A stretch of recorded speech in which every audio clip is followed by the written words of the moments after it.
Welcome to Canada Inside, where clarity meets courage, and every truth deserves to be heard. While mainstream voices push the same tired stories, here we dig deeper, question the powerful, and reveal what others won't. You won't get empty headlines, you'll get context, facts, and real talk. So hit that subscribe button and turn on the bell, and more importantly, make your voice count in the comments. Because together, we'll bring truth back to Canadian politics. In the vast and complex landscape of Canadian governance, few things touch citizens more directly than government benefits. These programs, whether we're talking about employment insurance, the Canada Child Benefit, or the Old Age Security Pension, impact millions of lives every single day. But as much as these benefits seem like a lifeline, they come with strings that are often poorly communicated or misunderstood. That's why today, we explore 3 essential rules every Canadian must understand when it comes to government assistance, rules that can affect your financial future far more than you may think. Government programs are rarely what they seem on the surface. For many Canadians, particularly those who work hard, pay taxes, and live within their means, there's a growing frustration about who really benefits from these systems. While politicians in Ottawa smile for the cameras, the fine print of benefit programs often tells a different story. This is not a matter of conspiracy or cynicism, it's a matter of understanding how the machinery operates and who it is designed to serve. The rules governing these benefits are set not by the people, but by a bureaucratic elite that too often feels distant from everyday Canadian struggles. The first rule every Canadian needs to understand is that most government benefits are, in fact, taxable. This might come as a surprise, especially to those who assume that aid from the state is meant to be a form of relief. Whether it's employment insurance, the Canada Recovery Benefit, or sickness benefits, the majority of these payments are considered taxable income. That means when you receive them, they may feel like free money. But come tax season, you might find yourself owing hundreds, or even thousands of dollars back to the Canada Revenue Agency. For those on the edge of financial stability, this can be devastating. The reality is that Ottawa withholds only a small portion of taxes at the source. This withholding is often insufficient, leaving many recipients shocked when they file their taxes. The system is structured this way, not out of incompetence, but by design. It creates a short-term illusion of support while ensuring that repayment will eventually come. Meanwhile, the government counts on your confusion or lack of planning to recoup those funds. Canadians deserve better, they deserve transparency. The second critical rule is that your total income, including money from work, side hustles, and even your spouse's earnings, can influence not only how much you receive, but whether you're entitled to receive anything at all. Government programs are often tied to income thresholds. Go even slightly above the limit, and your benefits can be clawed back or revoked entirely. This creates a perverse incentive: work harder, earn more, and risk losing the help you once qualified for. It punishes ambition and discourages upward mobility. This is not merely an administrative issue, it is a philosophical one. It speaks to how Ottawa views self-reliance. Instead of designing programs that reward independence, the system often penalizes progress. A single mother taking an extra shift may find her child benefits reduced.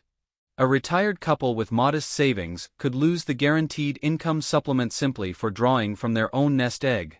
These are not theoretical scenarios, they happen every day. And then there is the third rule, one that few talk about publicly but that has immense consequences.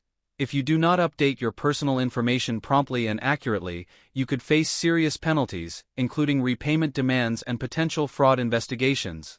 Whether it's a change in marital status, income, or living situation, any delay or error in reporting to the Canada Revenue Agency can trigger a bureaucratic nightmare.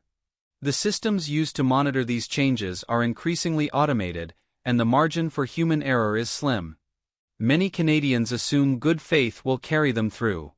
They believe that if they explain a mistake or oversight, someone reasonable on the other end will understand. Sadly, this is rarely the case. The system does not bend for compassion. It operates on data, deadlines, and regulations. And if your records don't match what the government expects, the burden is on you to explain and pay. What makes this situation even more frustrating is the lack of clarity in communication. The average Canadian isn't a tax expert. They don't have accountants or lawyers on standby. And yet the expectation is that they navigate this labyrinth perfectly. When they fail to do so, they are not treated as citizens needing assistance, but as liabilities to be managed. It's a cold and mechanical way to treat the very people these programs are meant to help. Meanwhile, the political class in Ottawa speaks endlessly of compassion, of equity, of supporting the middle class. But their policies tell another story. While generous programs are announced with great fanfare, the eligibility criteria, taxation rules, and clawback mechanisms are hidden in fine print.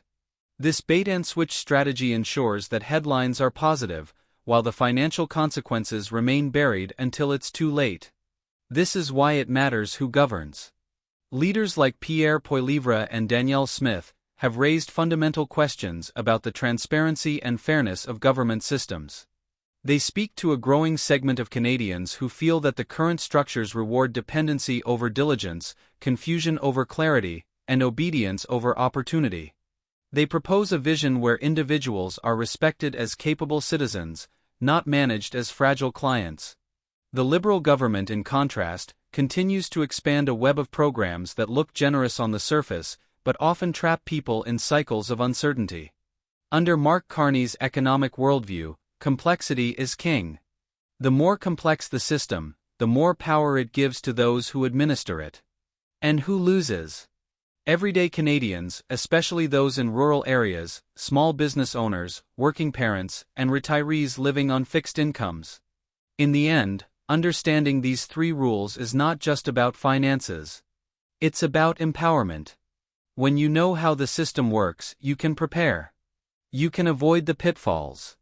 You can demand better. Ignorance is what the bureaucratic class counts on. Knowledge is what breaks their hold. And when Canadians are informed, they are powerful.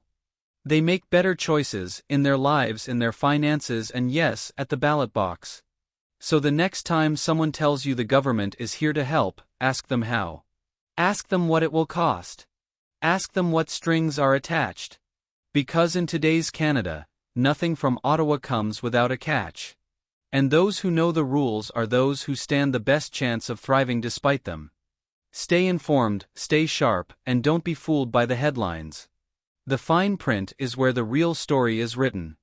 At Canada Inside, we'll keep tracking these critical developments, cutting through distractions to expose what really matters. Subscribe, stay sharp, and join us as we uncover the forces shaping Canada's tomorrow. Because truth deserves a voice, and here, your voice has power. Let's reclaim the conversation together.